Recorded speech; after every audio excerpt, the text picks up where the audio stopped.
Robin Miller, IndyCar. Dickhead. Wait, is that your word? No. Okay, guys, sure. If you could describe this dinner with racers in one word, what would it be? Fucking enjoyable. That's two. It's okay. It's hyphenated in Indiana. And now for Dinner with Racers with your hosts, Ryan Eversley and Sean Heckman. Placeholder radio sound. I'm a driver and I'm very angry. The sound of a driver on the radio during a race.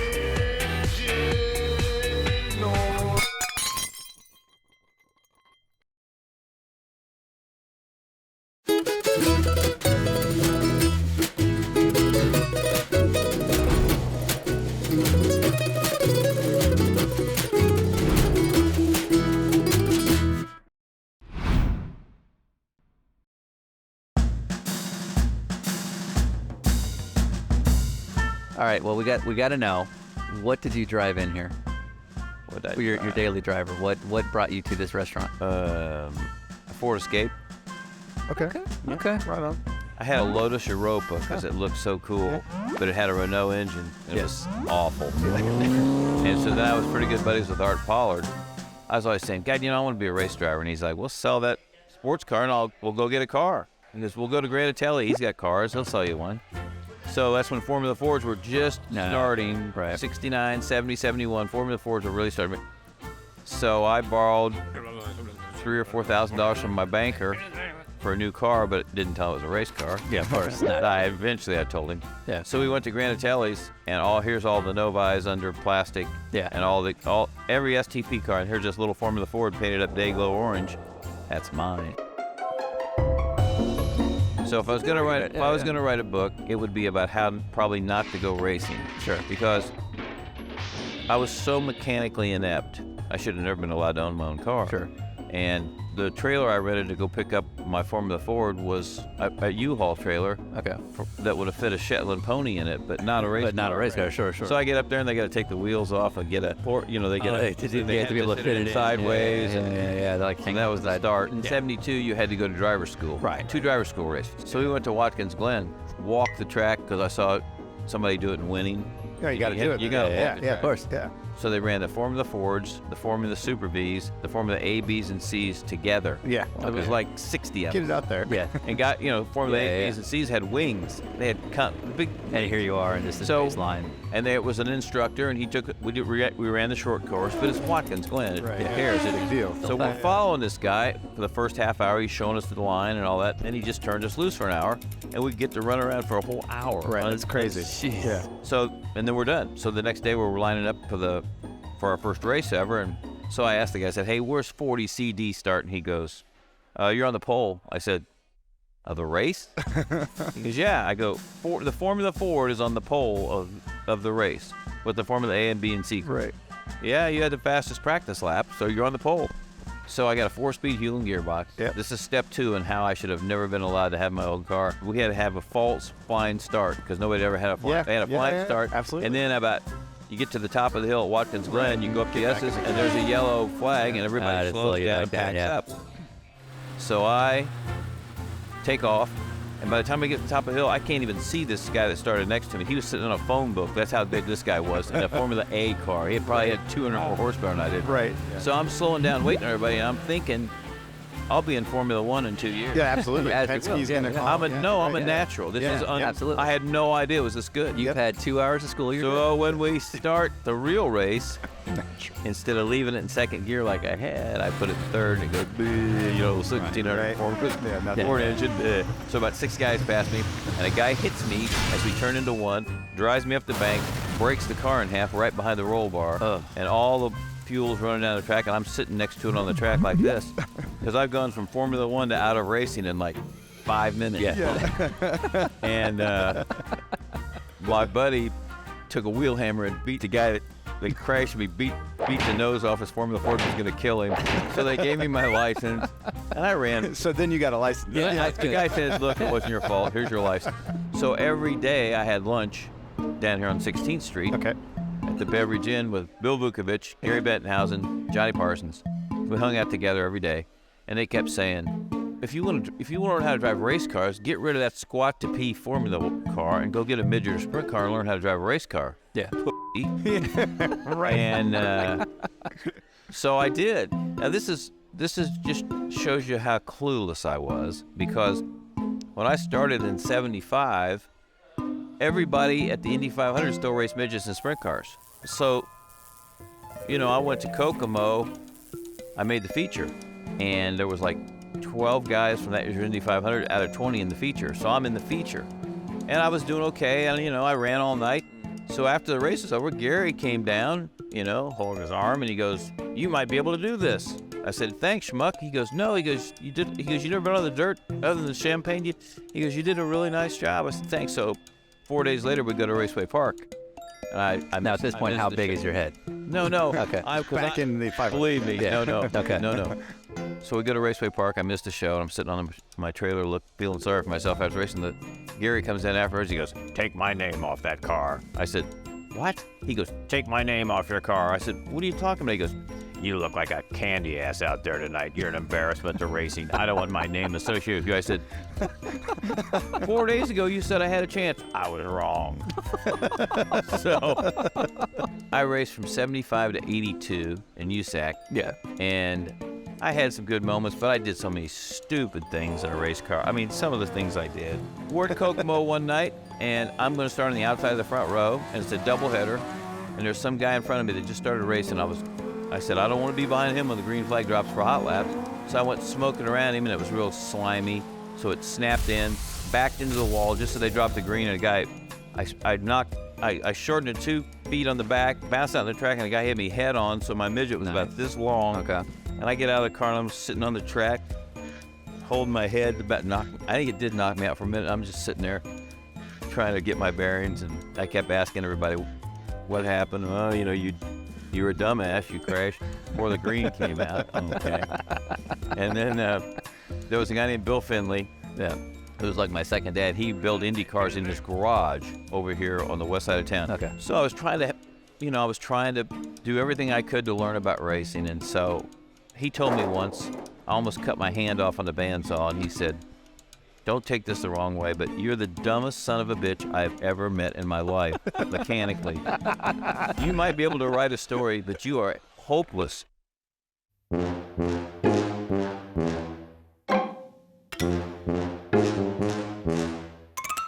There's folklore that AJ Foyt and you once had a scuffle.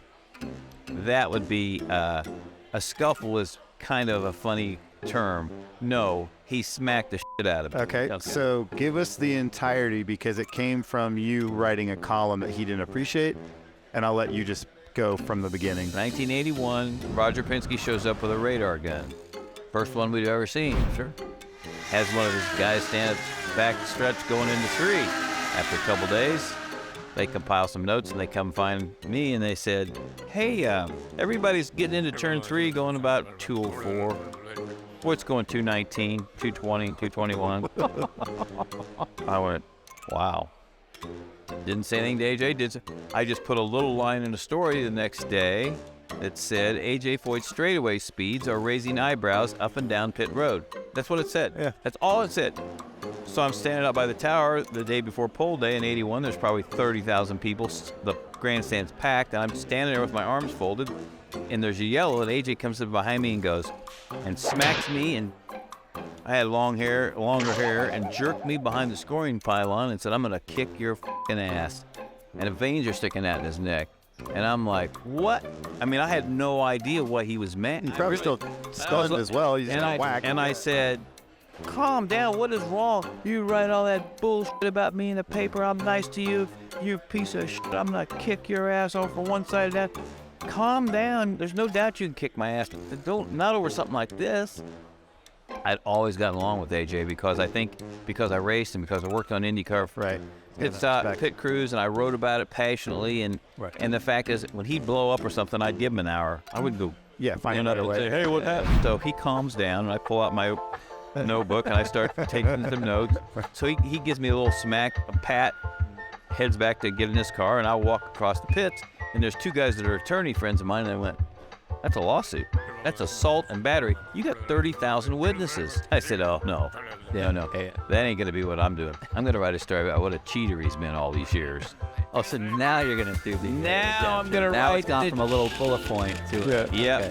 So I write this story, AJ, about nitrous oxide and things like this. And I got to preface this. He didn't ever have to cheat to win in the 60s and 70s. He was that good. Yeah. But nitrous oxide had crept into the conversation about the back speed. Yeah. We got a law student that's working in the sports department, and he reads it. He tells my boss, he goes, I don't think this is a good idea.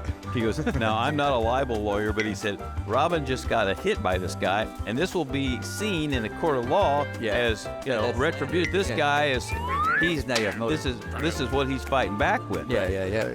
And our sports editor and our assistant sports editor called me up and they said, what do you think? I said, Kim. Run it. So they run it. In the Sunday paper, which we had 500,000 circulation, which was a big deal then. Foyt's legend hidden by cheating was the headline, I think. Right. So the next day, there were about 50 Foyt fans camped outside the media center, and they're going to tear me from limb to limb. They got their Foyt shirts on. We're going to kill you, you know. So I didn't talk to AJ, and then a couple weeks later, I get called into the publisher's office, and he said, AJ Foyt's going to sue us. And I said, what for? Libel, slander. They said, can you prove any of the stuff that you wrote? I said, I can subpoena the mechanics that told me the stuff I wrote. I said, I saw a nitrous line in his Coyote at Pocono, and he had a nitrous bottle in his uniform. That's all? I said, well, that's a pretty big, that's all you got? Well, we've decided we're going to pay his legal fees because we don't want to go to court with him. I said, he's not going to sit in the federal court of law he's not like, AJ won't do that. So, make a long story short, we run a retraction that my story was based on innuendo and whatever. We pay his legal fees, and he wins the lawsuit. And, so we don't talk for a year almost. And I'm at Cleveland, and it's raining one day. I'm walking through the pits of Cleveland, and I know that I'm going to be walking by him. He's standing out by his car with an umbrella, and he said, hey, Poison, because he used to call me Poison Pen. Hey, Poison Pen. Come here. And I'm thinking, okay, there's not a lot of people out here. Lake Erie's only 100 yards away. He could drag me out there and drown me. Surely to God somebody would help save me, wouldn't they? Maybe not. So he says, I don't think we ought to hate each other anymore. I said, AJ, I don't hate you. He goes, well, I said, bygones be bygones, just be friends again. I said, that's great with me. So from that day forward, it's like I always have admired him because of that spirit and that I'll do whatever I want to do. Yeah, right. And that whole attitude. The thing through the years, people say, I heard you and Foyt got in a fight. And I've said, what do you think would have happened if there would have been a fight? A fight? I said, there would have been one punch and there would have been a mortuary. That would have been it. Right. No, there was no fight.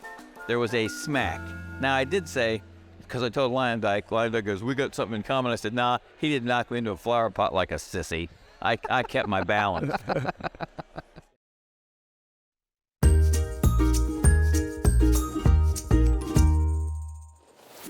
This is the things you live for are when you're right and you know you're right and everybody thinks you're wrong and you've got this little secret and you're like, this is the greatest. So I was working for ESPN or Speed and RJ Reynolds had just signed a 5-year extension. One of my buddies at NASCAR, I didn't have too many, but I had one that was really connected. And he calls me up one day, he goes, Miller, he goes, RJR's pulling out. I go, what do you mean? He goes, they just had an emergency board meeting. They're done at the end of the year. They're out. He goes, I'm in charge of finding a new sponsor. I'm telling you, write it. Well, I can't get a quote from him. Nobody even knows me in NASCAR. I don't know those people. So I use his quote and I quote him as a tobacco industry insider. Right. He's working for NASCAR. Right, exactly. So I write this. Well, it's in his best interest to find sponsors to have it leak. Yeah, right. But he's doing like, you a solid. he goes, they will, and he goes, obviously, you can't breathe the word of where it came from, but he goes, have some fun with it. Yeah. So I call up Danny Darnell, RJ Harris, an old buddy from drag racing, and I said, hey, I hear you guys are getting out of, when's the cup?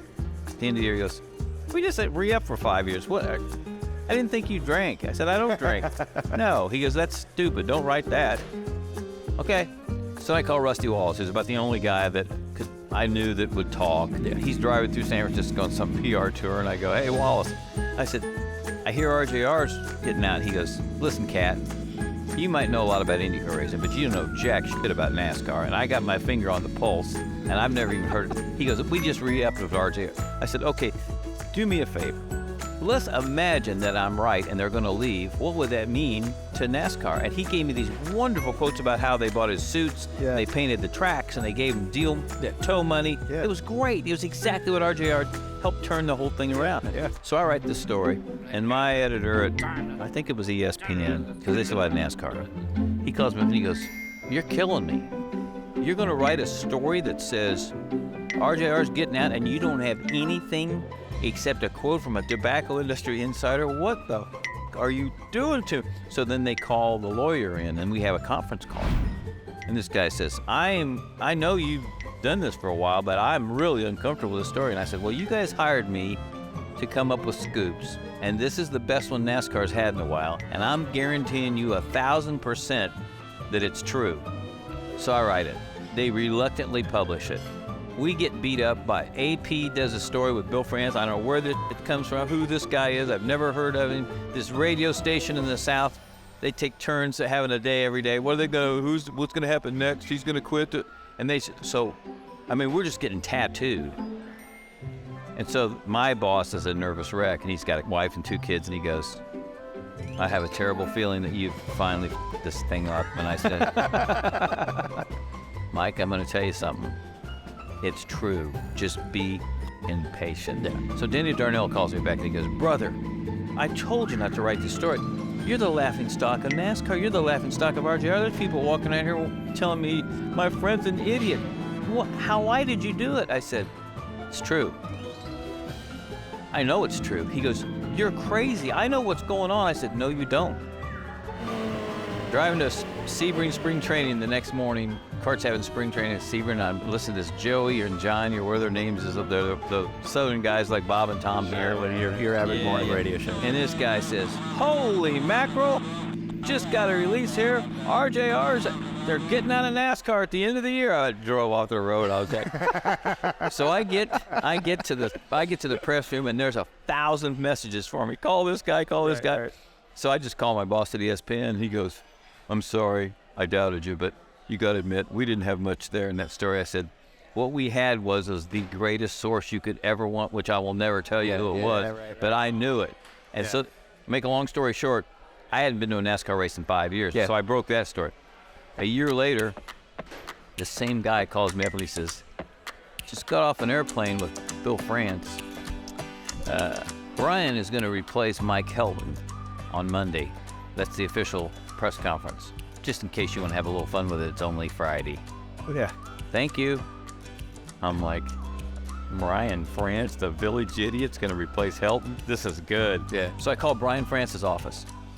You don't know me from Adam. I never spoke to him. Said, is Brian there? No, he's out on his boat. He'll be in Monday. I said, well, this is Robin Miller, racer. I said, could you make sure and try and get a quote from him? I said, I'm getting ready to write a story that he's taken over NASCAR, replacing Mike Helton. And I said, I think it would be nice if he'd probably want to respond. And there's just silence. And she goes, what is your name? Right. Robin Miller. Where? Racer Magazine, racer.com. And you're going to do what? I said, I've written a story that he's going to replace Mike Helton, but I'd like to get a response from him. Yay or nay?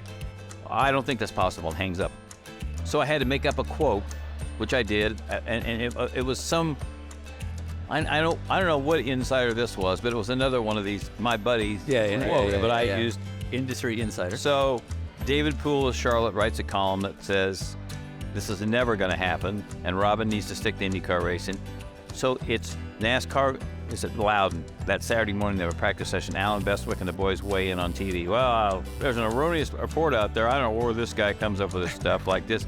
And Jeff Burton said, to his defense, well, he is the guy that broke the R.J. Reynolds story a couple years ago, and there was kind of quiet in the booth, like, don't disagree with us. Mike Zizzo's the PR man from NASCAR, an old buddy of mine. He calls me up at noon. He goes, you motherfucker. I go, what's wrong, Ziz? He goes, you motherfucker. You have ruined my day. He goes, they're flying Brian France here from L.A. to have an emergency press conference because of your story. They have to. Because now they have to, Right. and they got to tell. Helton found out about it by your story. They hadn't told him yet.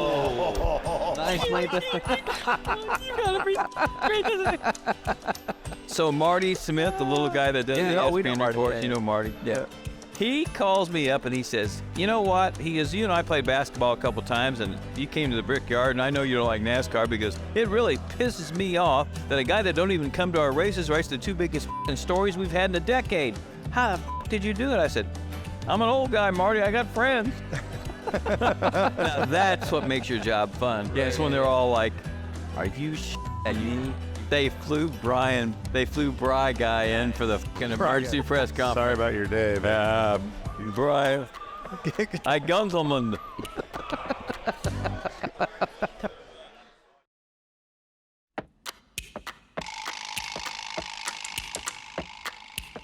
What's your best Larry Rice story? I guess he's a big fan of Larry Rice.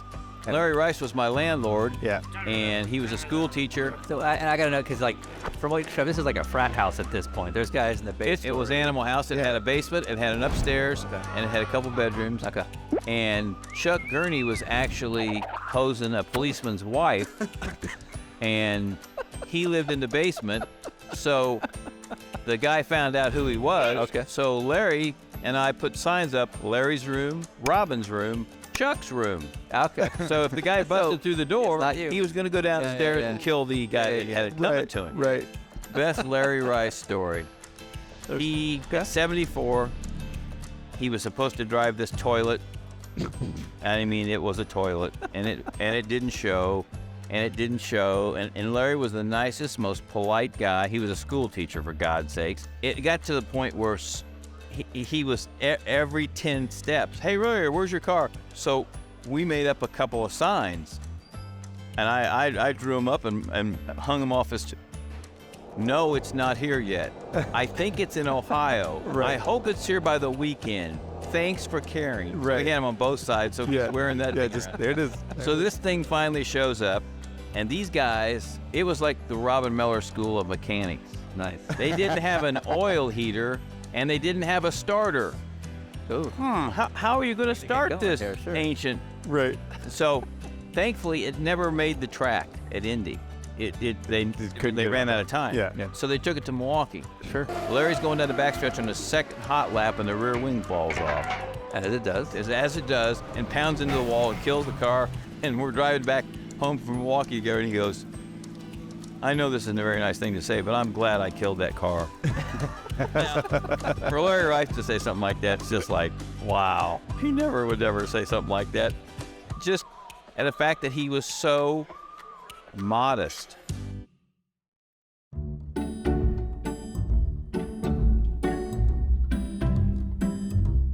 So we were talking about TV.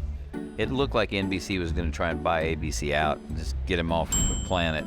But NBC's programming is already done for next year, so they wanted to have 5 or 6 races on national TV. They could have given them 2, so they're kind of stuck. So I told my boss, he says, well, I think we're going to have it in 2019. I said, well, just don't fire me. I said, just let me hang on for 1 more year on national. I just want to be on national TV for like 3 shows so I can cuss 1 time on national TV. Get fired for the right reason. Yeah. Go down the list. I made him so nervous. I made the live shots on Speed and ESP, and I made those people so nervous because I'd cuss right up until they started. Hey, tell that stupid. I've been really good. I haven't even come close to cussing.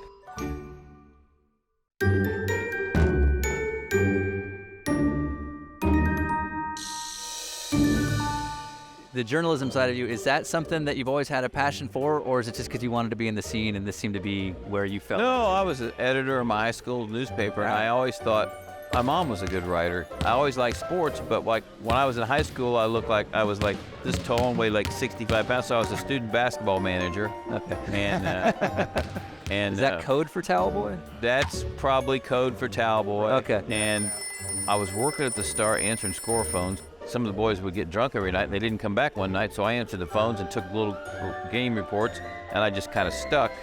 And then when I started bugging them, let me do sidebars on the Pacers and the Indy 500. I can do that. I can write. So the great thing about that was is that every time the first year or so I'd turn in a story, they'd pass it around, they all laugh. They go, "You're kidding, right? You think we're going to put this in the paper? Are you stupid?" And that was a great, tough love. Yeah. And then what really helped is I had a column 52 weeks a year about USAC racing for like a long time. Yeah. So I wrote about midgets and sprints and who was coming up, and the Star was pretty much the paper of record for racing. I mean, we covered every IndyCar race and half the sprint car and dirt car races. I mean, it was a big deal. Yeah.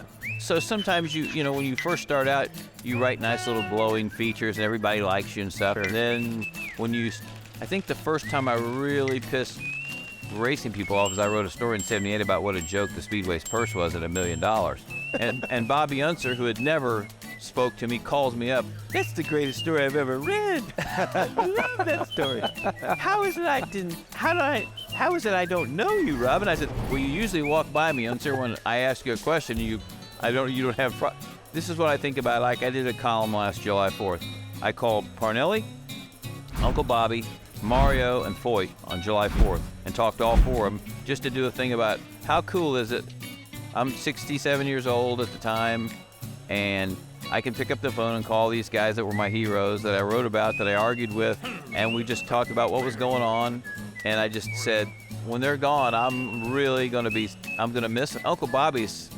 He's like if he calls you and you see the 505 area code and it's 10 till the hour, you pick it up, because then you can always tell him at 5 o'clock you got a radio show to do. Right, sure. But if it's 4:20, you got to call him back. Right. Because it's 50 minutes, you'll never You're get not back. going to get it back, yeah. I had a question about that race, Sonny. What, those people that officiate those races, what the hell is wrong with those people? It's those characters and those talents that meant so much to a lot of us and always will, and they'll never be replaced. To tie all that in, to make it your career. I mean, I've had the luckiest, greatest life. If I get run over by a truck leaving here, no regrets.